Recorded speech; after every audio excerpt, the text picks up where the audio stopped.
తర్వాత ఇంకొక అంశం చూద్దాం. కాసాగు మరియు గాసాబా కనిష్ట సామాన్య గుణిజము మరియు గరిష్ట సామాన్య భాజకము. కనిష్ట సామాన్య గుణిజం అంటే ఏంటంటే రెండు లేదా అంతకంటే ఎక్కువ సంఖ్యల గుణిజాల్లో అతి చిన్న సంఖ్యని అంటే కనిష్ట సంఖ్యని కసాగు కనిష్ట సామాన్య గుణిజం అని అంటారు. అంటే అన్ని సంఖ్యల ఉమ్మడి గుణిజాలన్నీ రాయాలి. వాటిలో అతి చిన్న సంఖ్యని మనం ఏం చేయాలంటే మరి ఇలా రాయాలి. అక్కడ చూడండి, నేను 12, 18 రెండింటిని తీసుకున్నాను. మరి వాటి కారణాంకాలు అంటే ఏంటంటే వాటి యొక్క ఉమ్మడి గుణిజాలన్నీ రాశాను. ఆ గుణిజాలన్నీ రాస్తే ఏమైంది, ఇప్పుడు ఫస్ట్ 12కి అంటే 12 ఎక్కం అనుకుని రాసేయటమే.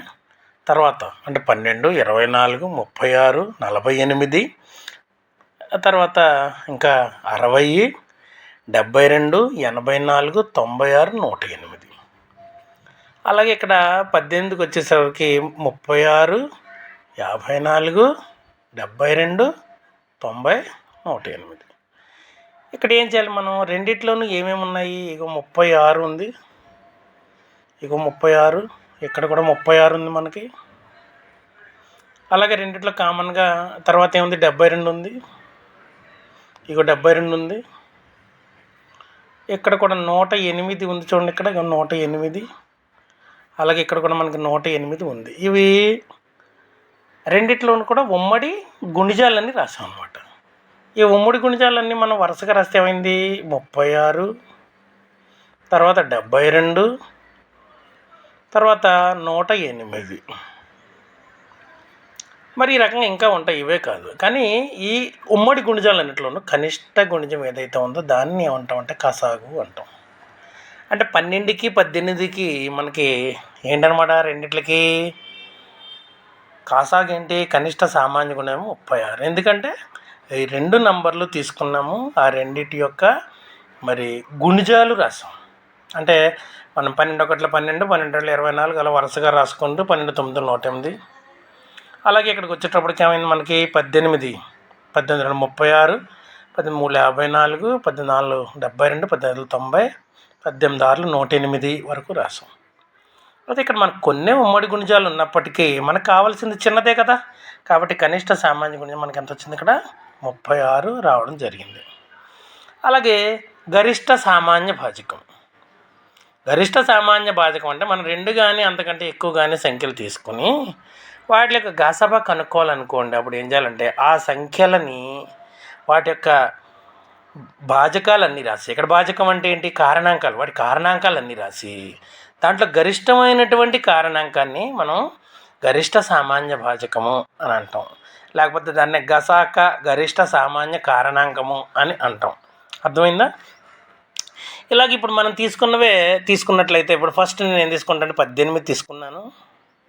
ఇదిగో 18 కారణాంకాలు ఏంటి, 18 కారణాంకాలు రాస్తే ఒక 18, 2 9, 18, 3 6, 18, 4 పాదు 5 పాదు 3 6, 18 అనుకున్నాము. 6, 2 9, 18 అనుకున్నాము. అలాగే ఒక 18 కారణాంకాలన్నీ రాస్తాం.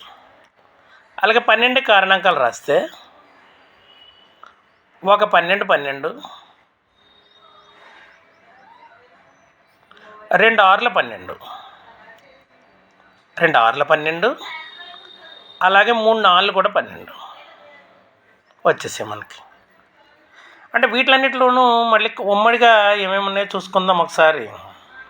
మనకు కావాల్సింది ఏంటి, గరిష్ట సామాన్య భాజకము కావాలి. అయితే ఇక్కడ రెండిట్లోనూ కామన్గా ఏమున్నాయి, 1 ఉంది, రెండిట్లకి కరెక్ట్గా 1 కామన్గా ఉంది. అలాగే ఇక్కడ కూడా 1 కామన్గా ఉంది, 2 కామన్గా ఉంది, ఇక్కడ కూడా 2 కామన్గా ఉంది, 3 కామన్గా ఉంది, 4 కామన్గా ఉంది. 3 రెండిట్లోనూ కామన్గా ఉంది. ఇకపోతే 6 కామన్గా ఉంది, 4 కామన్గా లేదు, 6 కామన్గా ఉంది. అంటే మరి ఇప్పుడు మనం గరిష్ట సామాన్య భాజకం చేయాలి కదా.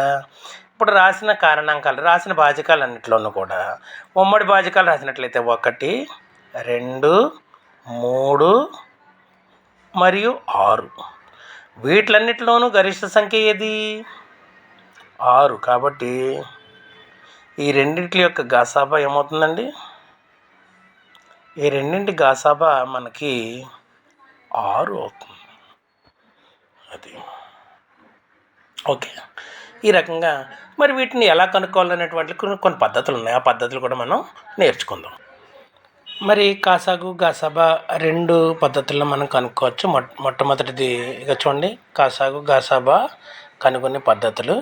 ఆ 2 కూడా 2 పద్ధతులు. ఒకటి ప్రధాన కారణాంకాలుగా రాసే పద్ధతి, రెండవ పద్ధతి భాగాహార పద్ధతి. ఈ 2 పద్ధతులు మనం ఒకసారి చూద్దాం.